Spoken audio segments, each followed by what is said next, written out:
Assalamualaikum warahmatullahi wabarakatuh. Alhamdulillahirrabbilalamin. Wassalatu wassalamu ala asrafil anbiya wa mursalin Nabiyana wa habibina Muhammadin wa ala alihi wa sahbihi ajma'in wa man tabi'ahum bi ihsani illa yaumiddin amma ba'du. Yang terhormat kepada Ibu Pengampu dosen mata kuliah Manajemen PAI luar sekolah, yaitu beliau Ibu Mutaharo MPDI, yang insya Allah selalu diberikan panjang umur dan kesehatan selalu, amin, serta teman-teman yang insya Allah juga selalu diberikan kesehatan dan panjang umur, amin ya rabbal alamin. Perkenalkan, saya Husnul Khotimah selaku moderator diskusi pada kesempatan ini yang akan memandu acara diskusi kali ini. Materi pada hari ini yaitu manajemen pengelolaan lembaga pendidikan anak usia dini yang dipaparkan oleh kelompok 3 yang anggotanya Della Dwi Safitri, Della Khairiyah, dan Husnul Khotimah. Assalamualaikum warahmatullahi wabarakatuh. Saya Della Khairiyah dengan NIM 1908101247. Di sini saya sebagai pemateri pertama yang akan membawakan dua materi, yaitu tentang manajemen pembelajaran PAUD dan manajemen kesiswaan. Yang pertama itu ada manajemen pembelajaran PAUD. Anak usia dini merupakan manusia yang berumur 0 sampai 6 tahun, di mana pada masa ini disebut juga dengan masa emas. Sesuai dengan hasil penelitian yang menyebutkan bahwa pada masa tersebut itu perkembangan otak itu bertumbuh dan berkembang dengan pesat hingga 80% dari keseluruhan otak orang dewasa. Nah, oleh karena itu seluruh potensi dan kecerdasan anak mulai terbentuk, maka harus dimaksimalkan dengan benar. Saat ini masyarakat Indonesia mulai sadar dan peduli akan pentingnya pendidikan bagi anak usia dini. Terlihat dari mulai banyaknya lembaga PAUD di Indonesia sebagai salah satu lembaga penunjang dalam hal memaksimalkan potensi tumbuh dan kembang anak. Namun, nyatanya kondisi PAUD di Indonesia saat ini itu hanya terlihat memaksimalkan kognitif atau akademik anak. Padahal itu bukanlah hal yang utama. Tujuan adanya lembaga pendidikan anak usia dini itu tidak hanya menekankan terkait stimulus pengayaan pengetahuan anak, tetapi juga tentang bagaimana mengembangkan kreativitas anak, serta yang paling utama itu dalam membangun dan membentuk sikap, mental, serta kepribadian anak yang sesuai dengan nilai-nilai agama dan norma masyarakat. Maka dalam mencapai tujuan tersebut, diperlukan adanya manajemen yang baik dan tepat dalam pengelolaan manajemen lembaga PAUD. Materi selanjutnya itu tentang manajemen kesiswaan PAUD. Yang pertama ada pengertian manajemen kesiswaan. Manajemen kesiswaan itu dapat diartikan sebagai keseluruhan proses kerjasama dalam menyelesaikan masalah siswa dalam rangka mencapai tujuan pendidikan. Nah, ada 3 hal yang perlu digarisbawahi berkaitan dengan manajemen kesiswaan di taman kanak-kanak. Yang pertama, manajemen kesiswaan itu merupakan keseluruhan proses kerjasama dalam bidang kesiswaan. Yang kedua, bidang kerjasama dalam manajemen kesiswaan itu adalah menyelesaikan masalah-masalah yang berkaitan dengan siswa. Yang ketiga, manajemen kesiswaan itu memiliki tujuan tertentu. Kemudian yang kedua ada tujuan manajemen kesiswaan. Tujuan manajemen kesiswaan adalah mengatur semua penyelesaian tugas-tugas yang berkenaan dengan siswa, dan diharapkan semua tugas yang berkenaan dengan siswa itu berlangsung secara efektif dan efisien sehingga memperlancar pencapaian tujuan lembaga pendidikan. Nah, tujuan manajemen kesiswaan itu secara rinci yang pertama memperlancar pelaksanaan perencanaan siswa sehingga sedini mungkin dapat diupayakan persiapan menyongsong datangnya siswa baru. Yang kedua, memberikan pelayanan pendidikan sebaik-baiknya sesuai dengan karakteristik siswa seperti layanan kesehatan dan layanan transportasi. Yang ketiga, itu menciptakan suasana taman kanak-kanak sebagai lembaga yang tertib dan aman, sehingga kepribadian siswa dapat tumbuh dan berkembang secara wajar. Yang keempat, mempermudah laporan kegiatan siswa. Kemudian yang ketiga ada prinsip-prinsip manajemen kesiswaan. Nah, prinsip-prinsip manajemen kesiswaan antara lain adalah yang pertama itu siswa di taman kanak-kanak adalah anak-anak yang berusia 4 sampai 5 tahun. Yang kedua, semua program layanan kesiswaan itu harus didasarkan pada kebutuhan siswa yang bersangkutan. Yang ketiga, menyelesaikan manajemen kesiswaan yang baik itu pada dasarnya dapat menciptakan situasi belajar yang tertib dan teratur, sehingga kepribadian siswa dapat bertumbuh secara wajar. Yang keempat, itu menyelesaikan manajemen kesiswaan itu membutuhkan dana, fasilitas, tenaga, dan waktu yang tidak sedikit. Kemudian yang terakhir, itu penyelesaian manajemen kesiswaan itu dapat dikatakan baik apabila benar-benar dapat memperlancar pelaksanaan proses belajar mengajar. Mungkin hanya itu materi yang dapat saya paparkan, kurang lebihnya saya mohon maaf. Billahi taufik wal hidayah. Wassalamualaikum warahmatullahi wabarakatuh. Di sini, Bismillahirrahmanirrahim. Di sini saya akan menjelaskan tentang pendidikan kepegawaian. Menurut Mulyasa 2009, manajemen tenaga kependidikan guru dan personel mencakup yang pertama, perencanaan pegawai. Perencanaan pegawai merupakan kegiatan untuk menentukan kebutuhan pegawai baik secara kuantitatif maupun kualitatif untuk sekarang dan masa depan. Penyusunan perencanaan personalia yang baik dan tepat memerlukan informasi yang lengkap dan jelas tentang pekerjaan atau tugas yang harus dilakukan dalam organisasi. Yang kedua, yaitu pengadaan pegawai. Pengadaan pegawai merupakan kegiatan untuk memenuhi kebutuhan pegawai pada suatu lembaga, baik jumlah maupun kualitasnya. Untuk mendapatkan pegawai yang sesuai dengan kebutuhan, dilakukan kegiatan-kegiatan rekrutmen, yaitu usaha untuk mencari kebutuhan mencari dan mendapatkan calon-calon pegawai yang memenuhi syarat sebanyak mungkin untuk kemudian dipilih calon yang terbaik dan tercakap. Yang ketiga, pembinaan pegawai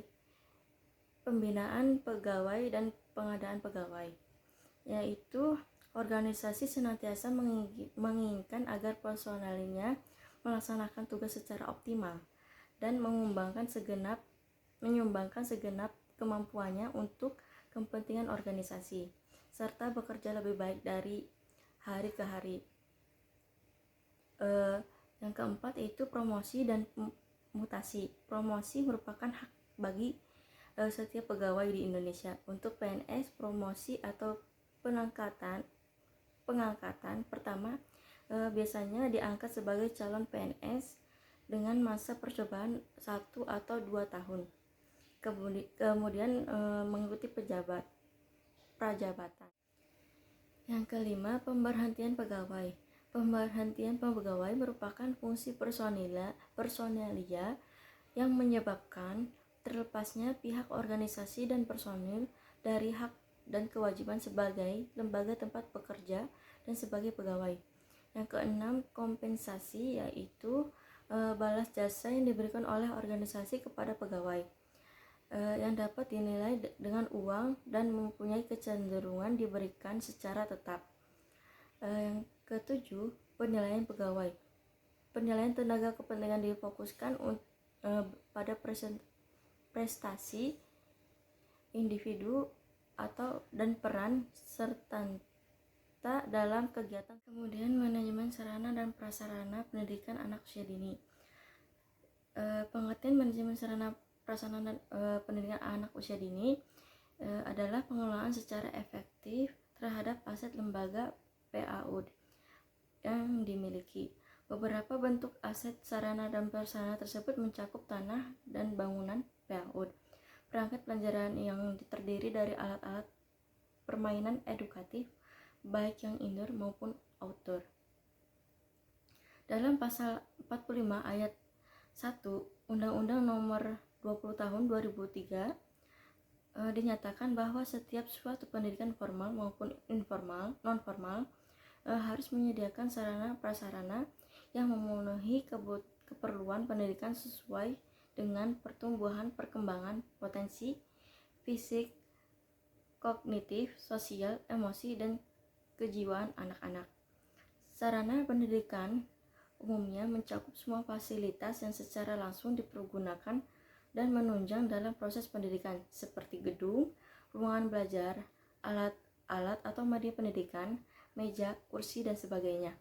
Sedangkan yang dimaksud dengan fasilitas atau prasarana yaitu secara tidak langsung menunjang jalannya proses pendidikan, seperti halaman, kebun, jalan menuju ke sekolah. Jadi, sarana dan prasarana pendidikan adalah semua benda bergerak dan tidak bergerak yang dibutuhkan untuk menunjang penyelenggaraan kegiatan belajar mengajar, baik secara langsung maupun tidak langsung. Terima kasih kepada moderator atas waktunya. Assalamualaikum warahmatullahi wabarakatuh. Nama saya Dela Dusa Fitri dengan NIM 1908 101248. Di sini saya akan sedikit memaparkan tentang manajemen keuangan di pendidikan usia dini atau PAUD. Apa sih manajemen keuangan di pendidikan anak usia dini itu? Manajemen keuangan merupakan salah satu gugusan substansi administrasi pendidikan. Manajemen keuangan adalah salah satu bidang garapan administrasi pendidikan yang secara khusus mengenai tugas-tugasnya yang berkaitan dengan pengelolaan keuangan yang dimiliki dan digunakan oleh lembaga pendidikan tersebut. Terus ada juga tujuan manajemen keuangan di pendidikan anak usia dini. Apa sih tujuannya? Nah, tujuan manajemen keuangan ini adalah meningkatkan aktivitas dan efisiensi penggunaan keuangan sekolah, akuntabilitas dan transparansi keuangan sekolah, meminimalkan penyalahgunaan anggaran sekolah. Nah, kenapa begitu? Nah, karena keuangan sekolah itu harus sudah ditentukan pada saat perencanaan pengelolaan keuangan, sebab tanpa adanya tujuan sekolah tidak dapat mencapai target yang diinginkan untuk mengembangkan sekolah tersebut. Prinsip-prinsip manajemen keuangan pendidikan anak usia dini yaitu ada 4. Yang pertama itu karena sumber dana yang terdapat di pendidikan anak usia dini tidak sehingga keuangannya itu perlu dibantu oleh pemerintah atau yayasan. Nah, yang kedua itu sumber dana yang diperoleh pendidikan anak usia dini itu hendaknya digunakan secara efektif dan efisien. Efektif untuk kegiatan pendidikan di anak usia dini, dan sedangkan efisiennya itu berarti dana yang tersisa harus digunakan sehemat mungkin memulai kegiatan dari perencanaan anggaran tersebut. Terus yang ketiga itu ada di manajemen keuangan ini hendaknya mentaati peraturan perundang-undangan sehingga dapat dipertanggungjawabkan. Yang keempat itu manajemen keuangan di pendidikan anak usia dini itu adalah tanggung jawab sekolah, namun pelaksanaannya tetap melibatkan guru, terutama dalam penyusunan Rencana Anggaran Pendapatan Sekolah atau RAPSB di pendidikan anak usia dini. Selanjutnya, kegiatan manajemen keuangan pendidikan anak usia dini, yaitu yang pertama ada perencanaan keuangan sekolah. Nah, ada beberapa hal yang perlu diperhatikan dalam rencana keuangan sekolah menurut Sudrajat, yaitu yang pertama perencanaan harus realistis, yang kedua itu perlunya koordinasi dalam perencanaan. Nah, perencanaan tersebut, terus perencanaan harus berdasarkan pengalaman, pengetahuan, dan intuisi. Yang keempat yaitu ada perencanaan, perencanaannya itu harus fleksibel atau luas. Terus yang terakhir itu perencanaannya itu yang didasarkan dengan penelitian.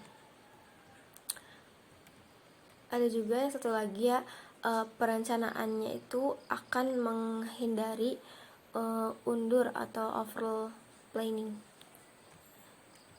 Lalu menurut Burhanuddin ada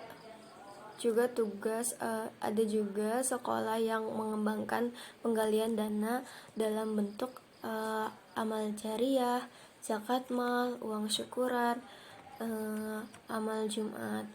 Nah, terus pelaksanaan keuangan sekolah itu yang pertama itu ada semua penggunaan dana yang tersedia itu harus disesuaikan dengan rencana anggaran tahunan yang telah disusun lembaga.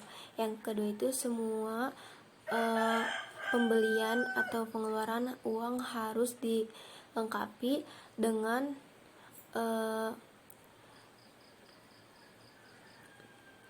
kuintasi pembelian atau kuintasi pengeluaran.